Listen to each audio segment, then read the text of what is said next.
Shalom adik-adik, selamat hari Minggu. Sebelum kita mulai ibadah pada pagi hari ini, mari kita sama-sama angkat satu buah pujian yang berjudul Tuhan Yesus Baik. Mari kita nyanyi bersama-sama.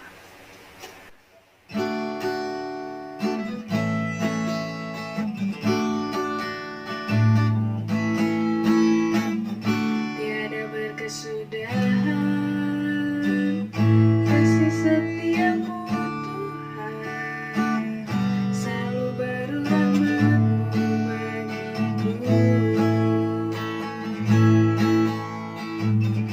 Hari berganti hari, tetap kulihat kasih-Mu, tak pernah berakhir di hidupku.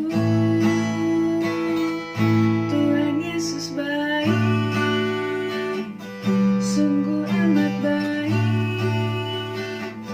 untuk selama-lamanya. Tuhan Yesus baik, Tuhan Yesus baik, sungguh amat baik, untuk selama-lamanya. Tuhan Yesus baik, tiada berkesudahan kasih setiamu Tuhan, selalu baru rahmat-Mu bagiku. Hari berganti hari, tetap kulihat kasih-Mu, tak pernah berakhir di hidupku. Tuhan Yesus baik, sungguh amat baik, untuk selama-lamanya. Tuhan Yesus baik, Tuhan Yesus baik, sungguh amat baik, untuk selama-lamanya. Tuhan Yesus baik, untuk selama-lamanya. Tuhan Yesus baik.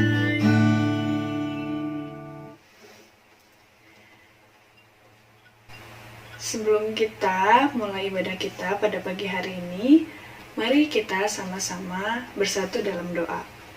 Mari kita berdoa. Selamat pagi ya Bapa, terima kasih atas berkat-Mu pada pagi hari ini. Engkau telah memberikan kami nafas hidup untuk kami bisa beraktivitas pada pagi hari ini Bapa. Tuhan, sebentar kami akan mengikuti ibadah online Sekolah Minggu GKJ Bandung Bapa. Biarlah Engkau yang berkati kami dapat mendengarkan firman-Mu dengan baik.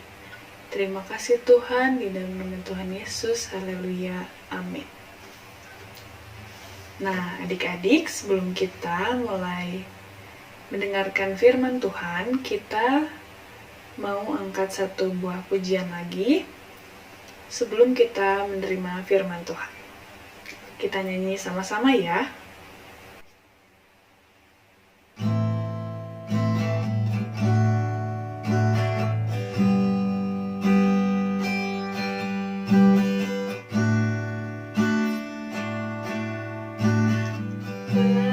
Bapa-Ku datang padamu, naikkan ucapan syukur.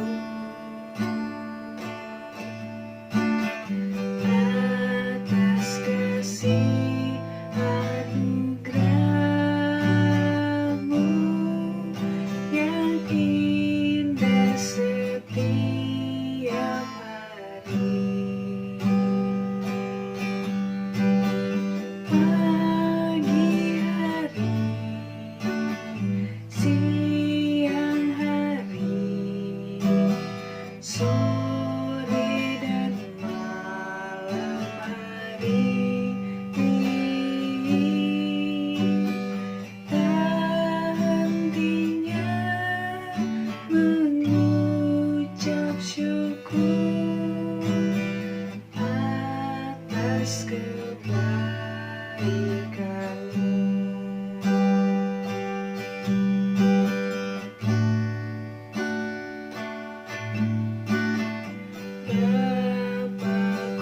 datang padamu, naikkan ucapan syukur atas kasih anugerah-Mu yang indah setiap hari. Pagi hari, siang hari, sore dan malam hari, hatinya mengucap syukur atas kebaikan-Mu, atas kebaikan-Mu.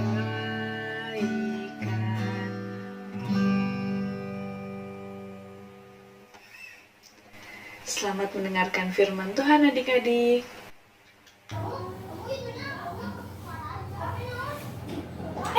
Ada. Udah pada siap sekolah minggu ya? Bentar ya, Mbak Nanti siap-siap dulu. Nah, sekarang Mbak Nanti udah siap. Yuk, kita sekarang mau doa. Kita mau siapin hati kita mau siapin pikiran kita, biar Tuhan Yesus dan Roh Kudusnya yang nolong kita, supaya kita bisa ngerti sama firman-Nya. Yuk, mari kita bersatu dalam doa.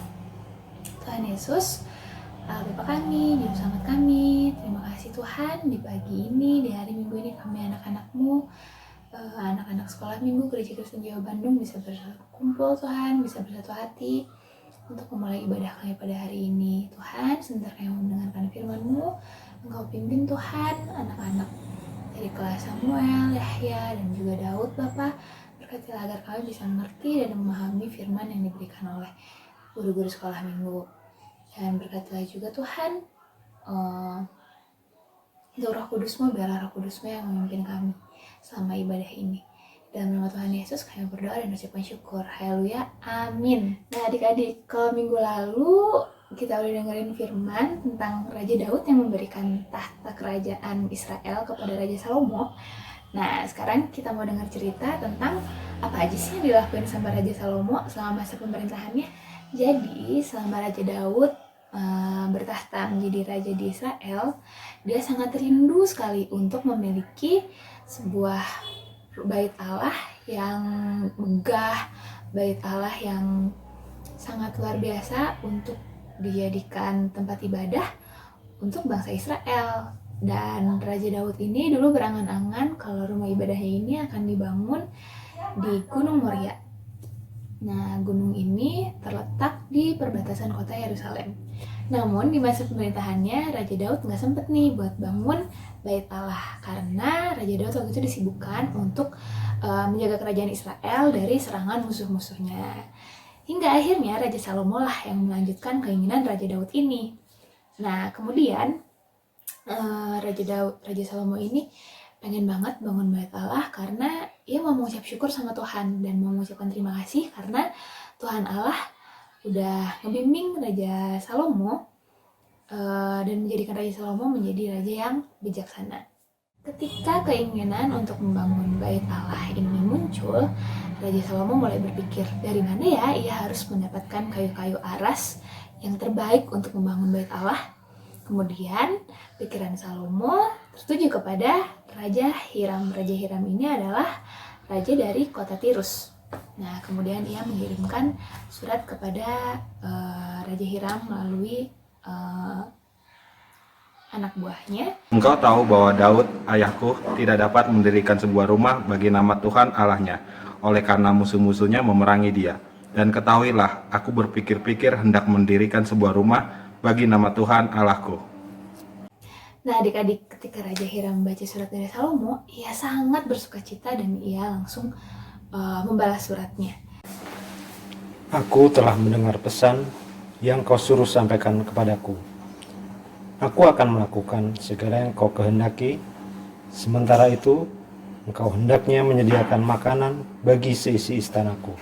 Setelah Salomo dan Raja Hiram saling berkiriman surat, mereka akhirnya bersepakat dan membuat perjanjian, di mana isi perjanjiannya adalah Raja Hiram akan mengirimkan kayu aras dan kayu sanobar yang terbaik untuk pembangunan Bait Allah.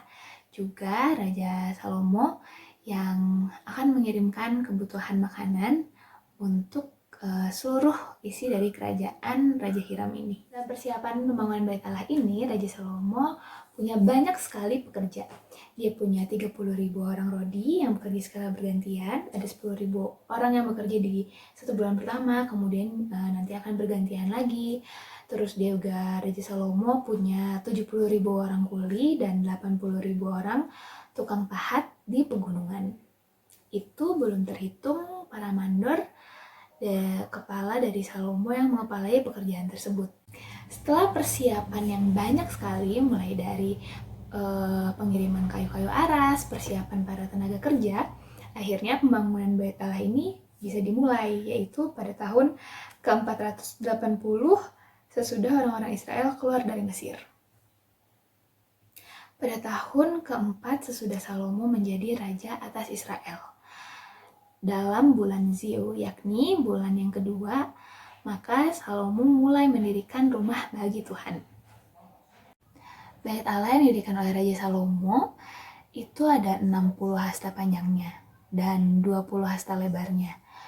Juga 30 hasta tingginya. Balai di sebelah depan ruang besar rumah itu ada 20 hasta panjangnya menurut lebar rumah itu, dan 10 hasta lebarnya ke sebelah depan rumah itu. Adik-adik, dalam pembangunan Bait Allah bagi Tuhan ini, Raja Salomo sangat detail. Ia memerhatikan setiap bagian-bagian dari Bait Allah ini, mulai dari perkakas-perkakasnya, kemudian jendela-jendela, lalu juga ada kamar-kamar yang didirikan di sekitar Bait Allah ini. Pembangunan Bait Allah ini berlangsung selama 7 tahun. Nah, saat Bait Allah sudah selesai, saatnya untuk tabut perjanjian dibawa masuk ke dalam Bait Allah. Tabut perjanjian ini adalah sebuah kotak yang terbuat dari kayu dan dilapisi emas dan berisi 2 loh batu 10 hukum. Hari itu, rakyat dari seluruh pelosok Israel banyak yang berkumpul di sekitar Bait Allah. Gak cuma rakyat, tapi juga para imam dan yang pasti adalah Raja Salomo, di mana ia berdiri di sekitar Bait Allah, dan hari itu mereka mempersembahkan banyak korban kepada Tuhan. Kemudian tabut perjanjian diletakkan di dalam ruang terdalam yang disebut juga sebagai ruang Maha Kudus. Kemudian sampai suatu malam Salomo didatangi oleh Tuhan. Tuhan menampakkan diri kepadanya dan firman Tuhan berkata, Aku telah mendengar doamu, dan aku akan memberikan apa yang kau minta daripadaku. Jika engkau hidup dengan tulus hati dan benar, taat kepada suaraku seperti Daud ayahmu. Adik-adik, ternyata sulit juga ya untuk membangun sebuah Bait Allah. Mulai dari persiapan bahan-bahan bangunan, dari kayu-kayuannya, batu-batuannya, juga orang-orang yang mengerjakan harus adalah orang-orang yang berkompeten dan orang-orang yang terbaik. Nah, oleh karena itu, kita sekarang harus terus menjaga tempat kita beribadah. Karena sekarang kita beribadahnya nggak di gereja, tapi di rumah, kita harus selalu menjaga kebersihan rumah kita, lingkungan rumah kita. Nah, tapi yang terpenting dari itu adalah hati kita. Hati kita nggak boleh kotor. Hati kita harus selalu bersih supaya Tuhan senang dan mau masuk ke dalam hati kita, mau memimpin hidup kita anak-anak sekolah minggu. Nah, sekian firman dari Baranti. Semoga firmannya bisa bawa berkat buat adik-adik semua yang ada di rumah, dan firmannya juga bisa diaplikasiin di kehidupan adik-adik. Selamat hari Minggu, Tuhan memberkati. Halo adik-adik, sebelum kita selesai, ada pengumuman sedikit nih. Untuk absen, jangan lupa diisi absen online yang ada di grup kelas masing-masing ya. Lalu untuk adik-adik yang ingin mengisi pujian bisa menghubungi Mbak Naomi. Untuk minggu depan, kita ibadahnya bakal pakai Zoom lagi ya, seperti bulan lalu. Jadi, tolong diperhatikan waktu mulai ibadahnya, nanti pengumumannya akan diberikan di WhatsApp grup kelas masing-masing. Sebelum kita kembali ke kegiatan kita masing-masing, marilah kita bersatu dalam doa. Selamat siang ya Bapak, terima kasih Bapak karena Engkau telah memberkati kami Bapak dari awal, pertengahan hingga akhir ibadah ini ya Bapak. Terima kasih karena Engkau telah menyertai kelas Samuel, Yahya, dan Daud serta guru sekolah minggu dan orang tua agar bisa selalu sehat, dan minggu depan kami dapat mendengarkan firman-Mu lagi ya Tuhan. Tuhan, selanjutnya kami akan kembali ke aktivitas kami masing-masing, lindungi kami supaya besok Senin kami dapat mulai kegiatan bersekolah dan kegiatan bekerja kami dengan lancar. Terima kasih Tuhan, doa yang tidak sempurna ini kami panjatkan dalam nama Tuhan Yesus kami telah berdoa. Amin.